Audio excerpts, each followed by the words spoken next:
बड़े कदम की ओर बढ़ रहा है भारत? विवेक जी, भारत जो है हमेशा एक न्याय की दिशा में बढ़ता है और भारतीय सेनाएं हमेशा न्याय करती हैं। जो अभी किया जा रहा है, पाकिस्तान को सजा देना था। पाकिस्तान ने 22 तारीख को बहुत जघन्य अपराध किया था, उसकी सजा परसों रात में हमारी सेनाओं ने दिया। लेकिन उन्होंने कल दुस्साहस किया 15 शहरों पर अटैक करने का, तो उस दुस्साहस का जवाब हमने रात में भी दिया और दिन में भी दिया। हमने रात में छुप के नहीं दिया, हमने दिन में दिया। और हम ये बताकर कर रहे हैं विवेक जी कि हमारे पास तो बताने के लिए है कि हमने वहां के आतंकी ठिकानों को हमने ध्वस्त किया और कई आतंकी मारे। आज इंटरनेशनल जो सोसाइटी है, पाकिस्तान उसको क्या बताएगा? हिंदुस्तान के 15 शहरों में उसने क्यों अटैक किया जी, कहां अटैक किया? कोई कारण बताइए। ये बहुत बड़ा कारण है। लेकिन हिंदुस्तान की सेनाएं इतनी सजग हैं कि उनके जितने मिसाइल थे, जितने सब सारे ध्वस्त हो गए। कोई, हमारा पूरा देश लगभग सुरक्षित है, हमें कहीं कोई दिक्कत नहीं है।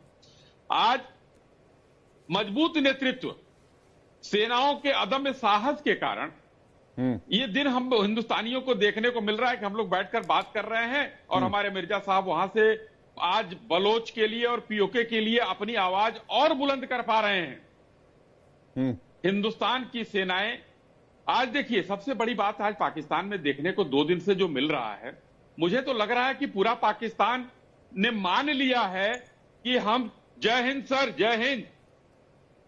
पाकिस्तान ने मान लिया है विवेक जी कि पाकिस्तान ने मान लिया है कि वो टेररिस्ट देश है, क्योंकि जो टेररिस्ट मारे गए वहां उनके यहां भारत के हमले में, उन टेररिस्टों को पाकिस्तानी झंडे में सलामी के साथ सेना वहां मौजूद थी। जी हाँ, वो तस्वीर हम दिखा भी रहे हैं। उन्होंने, जी जी जी, आप दिखा रहे हैं उसको।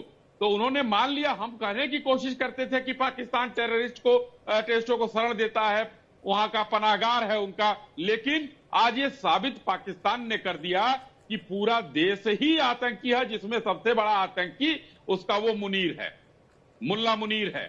उसकी सेनाएं आज पाकिस्तान में, थोड़ी देर, मैं काफी देर से जुड़ा लेकिन थोड़ा सा सुना मैंने, मिर्जा साहब को सुना हमने। अब पाकिस्तान की आवाम ने सेना का विरोध करना शुरू कर दिया है। तो जब देश की जनता आपके साथ नहीं रहेगी तो आप लड़ेंगे कैसे?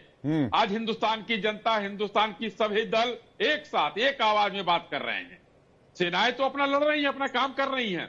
और अब वो सेनाओं का, जैसे हमारे सामने 2 रक्षा विशेषज्ञ बैठे हैं, जब ये लोग लड़ रहे थे तो वो लड़ाई कुछ दूसरी होती थी। वो कन्वेंशनल वार होता था, एक पारंपरिक युद्ध, कन्वेंशनल वार होता था। अब लड़ाई की सारी चीजें बदल चुकी हैं, बदल गई हैं। आप अपने घर में रहकर भारत ने आज कम से कम $1 बिलियन से ऊपर का नुकसान हुआ है पाकिस्तान को। पाकिस्तान के हाथ में पहले से कटोरा है।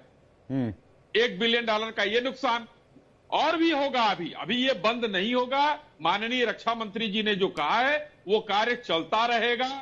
एक वहां कहा जाता है अपने महाराष्ट्र में, काम चालू आहे तो काम चालू आहे। ये मानकर चलिए कि आज काम चालू है तो काम चालू है। सही बात। पाकिस्तान के लोगों को ये और एक सुनिश्चित करना चाहता हूं विवेक जी कि पाकिस्तान की आम आवाम पर कोई हमला हमने नहीं किया है। और वहां के लोगों को देखिए, जहां भी भीड़ आप दिखाइए, वो खुश हैं लोग। इन लोगों के उससे खुश हैं ये लोग। तो हिंदुस्तान ने सजा देने का काम किया है। और अगर आज रात में कोई रिटेलिएशन होता है तो फिर इसके चौगुने तरीके से प्रहार किया जाएगा। पाकिस्तान समझ ले। जी अश्विनी जी, एक और सवाल, ये अमजद अयूब मिर्जा पूछ रहे थे कि हम इंडियन आर्मी का पीओके में स्वागत करने के लिए तिरंगा और फूल के साथ तैयार हैं। देखिए, मिर्जा जी की भावनाओं का स्वागत है। हिंदुस्तान का वो अभिन्न अंग है, था और रहेगा। मगर अब क्या होना है, ये हम लोग इस टीवी चैनल पर बहस तो नहीं कर सकते हैं और बता भी नहीं सकते हैं। जो इंतजार किया जा रहा था, सेनाओं ने काम शुरू कर दिया है। और जो आज इनके हाथ में हिंदुस्तानी झंडा है, ईश्वर करें कि ये झंडा हमेशा बरकरार रहे और हमारे साथ ये जुड़ जाएं।